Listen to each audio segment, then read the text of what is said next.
Bonjour tout le monde, nouveau chapitre qui commence cette semaine, les triangles. On va voir les cas de triangles isométriques et les triangles semblables.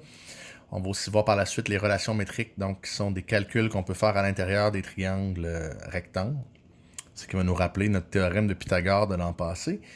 Mais d'abord, court segment vidéo sur des rappels sur les angles que vous avez vus en secondaire 1, en secondaire 2, probablement en secondaire 3 aussi. Juste pour se rappeler des noms puis de comment ça fonctionne. Donc, ça va être rapide. Puis ensuite, on va commencer les triangles isométriques. Donc, si vous êtes allé chercher sur le Classroom le document de notes de cours, vous pouvez suivre en même temps. C'est même recommandé. Donc, je suis à la page 2, qui est la première page du document de notes. Ici, on vous rappelle en fait différents types d'angles avec la configuration, le 2 parallèle. Vous avez vu ça, secondaire 1 assurément. Vous avez revu ça en secondaire 2 probablement. Donc, des angles supplémentaires, premièrement.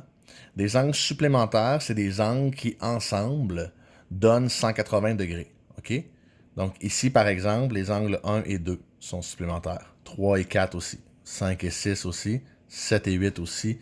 Donc, 1 et 2, 3 et 4, etc. OK? C'est des angles supplémentaires. Donc, ensemble, ils donnent 180. Des angles complémentaires donneraient 90 ensemble, si vous vous rappelez. Ensuite, on a le concept de opposé par le sommet. Donc, des angles qui sont opposés par le sommet, c'est des angles comme 1 et 3, par exemple. Ils vont mesurer la même chose, les angles opposés par le sommet. 1 et 3, 6 et 8 aussi sont opposés par le sommet. Il y aurait aussi 5 et 7, puis 2 et 4. Donc, quand des angles sont opposés par le sommet, ils ont la même mesure. Des angles correspondants formés par deux droites parallèles. Les angles correspondants aussi ont la même mesure si les droites sont parallèles. Alors ici, si D et E sont parallèles, on va dire que 2 est correspondant à 6. Donc c'est des angles qui sont du même côté de P et qui forment le même angle, qui sont un au-dessus. En fait, les deux sont au-dessus de leur droite. Là. 2 est au-dessus de D, 6 est au-dessus de E. Donc on va dire que, par exemple, 2 et 6 sont correspondants, 1 et 5 aussi, 4 et 8 aussi, et 3 et 7 aussi. Okay, donc ce sont toutes des paires d'angles correspondants. Angles alternes internes formés par deux parallèles coupés par une séquente. Des angles alternes internes, ben, ils sont à l'intérieur des parallèles. Donc c'est parmi ceux-ci. Ceux-là sont à l'extérieur. Donc c'est parmi ces quatre-là. Et ils sont de part et d'autre de la séquente. Donc par exemple, 4 et 6 sont alternes internes. Je vais barbouiller mon dessin pas mal. Je vais arrêter de faire des ronds. 4 et 6 sont alternes internes parce qu'ils alternent de chaque côté de P et ils sont à l'intérieur de D et E. Donc alterne, interne. Il y a 4 et 6. Il y a aussi 3 et 5 qui sont alternes internes. Alterne externe, ben c'est la même chose. Ils alternent de chaque côté de P, mais ils sont à l'extérieur de D et E. C'est donc 1 et 7 qui sont alternes internes et 8 et 2. OK? Et toutes ces paires d'angles-là, donc qu'ils soient opposés par le sommet, correspondants, alterne interne, alterne externe, pour ces quatre-là ici, là, les angles, on va dire qu'ils sont isométriques. Donc, ils mesurent la même chose. 1, c'est la même chose que 5. 5, c'est la même chose que 7. 3, c'est la même chose que 5. OK? On va mesurer la même chose à condition que D et E soient parallèles. C'est la seule condition. OK? Et on va avoir aussi la propriété d'angle supplémentaire qui va nous permettre de déterminer les angles. Par exemple, si je vous disais que 1 mesure 120, ben je peux facilement trouver que 2 mesure 60 parce que je sais qu'ensemble, ils donnent 180. OK? Donc, des angles supplémentaires ici, si vous voulez vous l'écrire, c'est 180 degrés. Une petite remarque en terminant, pour vous rappeler que quand on fait de la géométrie et qu'on parle d'objets géométriques, on va utiliser le symbole d'isométrie. Je ne sais pas si vous le voyez bien ici, c'est une espèce de égal avec une vague au-dessus. Contrairement au symbole d'égalité, le symbole d'égalité, c'est pour des nombres. Le symbole d'isométrie, c'est pour des objets géométriques. Par exemple, on pourrait dire que 4 est égal à 3 plus 1. Ça, c'est vrai. Mais on va dire que la mesure du segment AB, par exemple, est isométrique à la mesure, plutôt, pas la mesure, mais plutôt le segment AB est isométrique au segment CD, mettons. Ça, ce serait l'écriture correcte avec le symbole d'isométrie.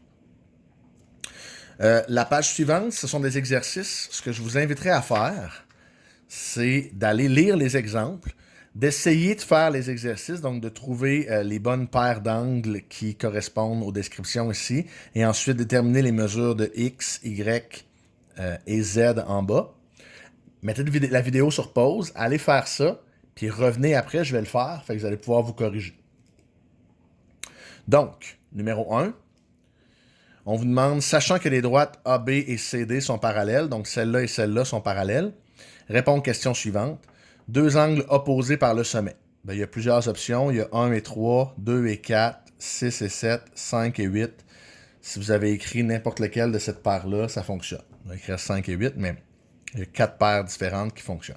Trouvez un angle correspondant à l'angle 5. L'angle 5 est ici. Donc, un angle qui lui est correspondant, ce serait 2, qui est juste là.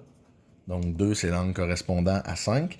Les angles 4 et 5 sont alternes internes parce qu'ils sont à l'intérieur des parallèles. Et ils sont de chaque côté de la séquente. Donc, alterne interne. Les angles 8 et 1 sont alternes externes. Vrai ou faux? 8 et 1, ils ne sont pas alternes externes parce qu'ils sont, premièrement, ils ne sont pas égaux.